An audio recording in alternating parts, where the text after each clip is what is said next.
Welcome to English Easy. In this video, our topic is object, adverbial and complement.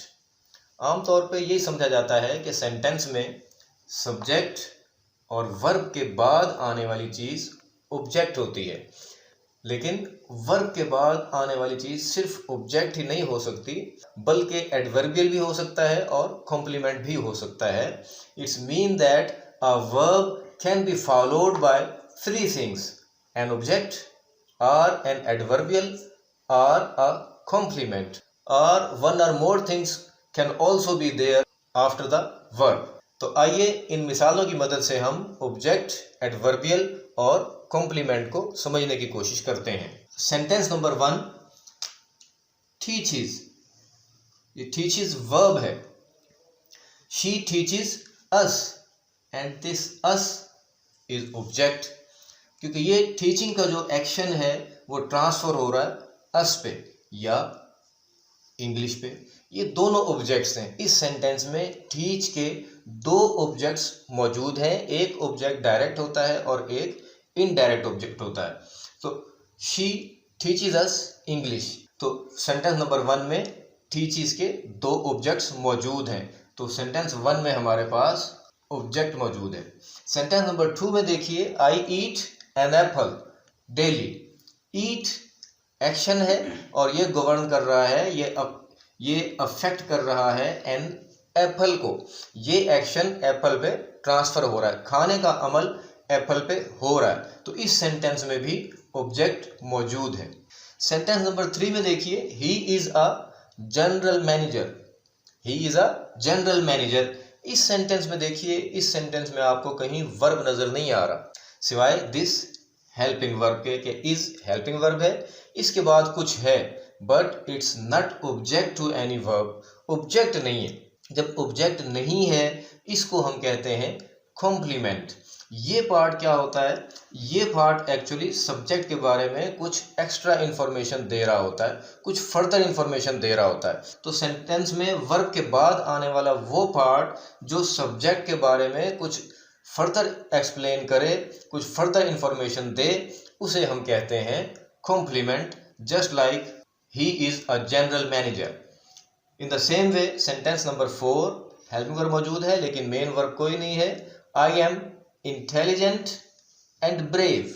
Sentence number 4 में भी object मौजूद नहीं है. I am an intelligent and brave. ये intelligent and brave कुछ further information दे रहा है सब्जेक्ट के बारे में, तो ये भी कॉम्प्लीमेंट है. यानी कि सेंटेंस नंबर 3 और 4 में ऑब्जेक्ट नहीं है बल्कि कॉम्प्लीमेंट मौजूद है.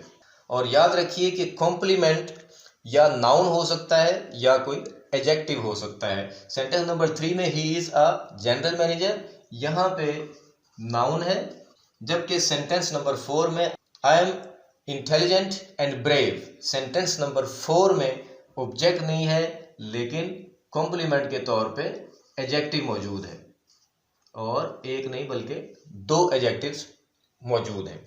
नेक्स्ट चलिए sentence number 5, she takes tea in the lawn. इसमें एक्शन टेक है और टी पे ट्रांसफ़र हो रहा है, तो ये ऑब्जेक्ट मौजूद है लेकिन उससे आगे भी कुछ है.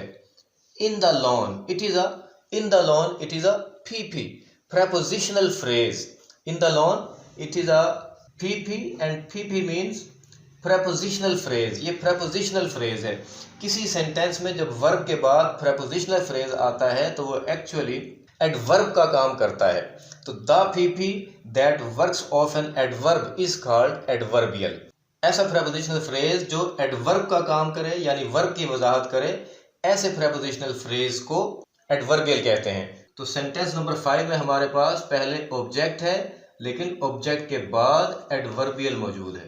सेंटेंस नंबर 6 में देखिए, दे swim in the river. In the river swim का ऑब्जेक्ट नहीं है बल्कि ये प्रेपोजिशनल फ्रेज है, पीपी है, और जो प्रेपोजिशनल फ्रेज वर्ब की वजाहत करता है उसे हम एडवर्बियल कहते हैं. यानी जो प्रेपोजिशनल फ्रेज एडवर्ब का काम करे उस प्रेपोजिशनल फ्रेज को एडवर्बियल कहते हैं. तो सेंटेंस नंबर 6 में वर्ब के बाद ऑब्जेक्ट नहीं है बल्कि सिर्फ एडवर्बियल है.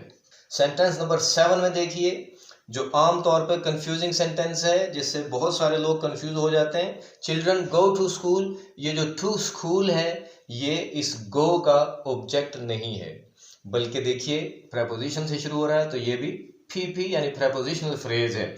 और अगर प्रेपोजिशनल फ्रेज वर्ब के बाद आ रहा है तो उस प्रेपोजिशनल फ्रेज को एडवर्बियल कहते हैं, क्योंकि ये एडवर्ब का काम करता है।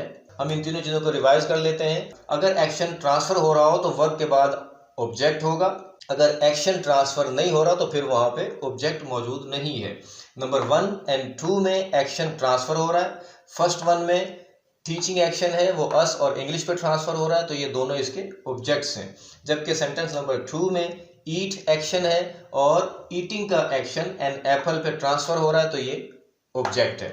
जबकि सेंटेंस नंबर 3 में और 4 में देखिए कॉम्प्लीमेंट की बात करते हैं कि कॉम्प्लीमेंट क्या होता है, हेल्पिंग वर्ब के बाद आता है और सब्जेक्ट को मजीद एक्सप्लेन करता है, सब्जेक्ट के बारे में कुछ एडिशनल इंफॉर्मेशन देता है। जुमले का वो हिस्सा जो सब्जेक्ट के बारे में कुछ एडिशनल इंफॉर्मेशन दे रहा होता है उसे हम कॉम्प्लीमेंट कहते हैं। Just like he is a general manager, I am intelligent and brave. Complement या नाउन हो सकता है या एडजेक्टिव हो सकता है। एडवर्बियल एक प्रेपोजिशनल फ्रेज होता है जो वर्ब की वजाहत करता है, और वो वर्ड या ग्रुप ऑफ वर्ड जो वर्ब की वजाहत करे वो एडवर्ब कहलाता है। इसीलिए ऐसा प्रेपोजिशनल फ्रेज जो वर्ब की वजाहत करेगा उसे हम एडवर्बियल कहते हैं। तो व्यूअर्स, किसी भी सेंटेंस में वर्ब के बाद 3 चीज़ें हो सकती हैं, ऑब्जेक्ट भी हो सकता है, एडवर्बियल भी हो सकता है और कॉम्प्लीमेंट भी हो सकता है। तो ये ना समझिए कि सेंटेंस में अगर वर्ब के बाद जो कुछ भी आ रहा है वो उसका ऑब्जेक्ट ही है। उम्मीद है कि ऑब्जेक्ट, एडवर्बियल और कॉम्प्लीमेंट का कॉन्सेप्ट आपको क्लियर हो गया होगा। वीडियो को लाइक और शेयर करना ना भूलिए और हमारे चैनल को सब्सक्राइब ज़रूर कीजिए। Thank you very much.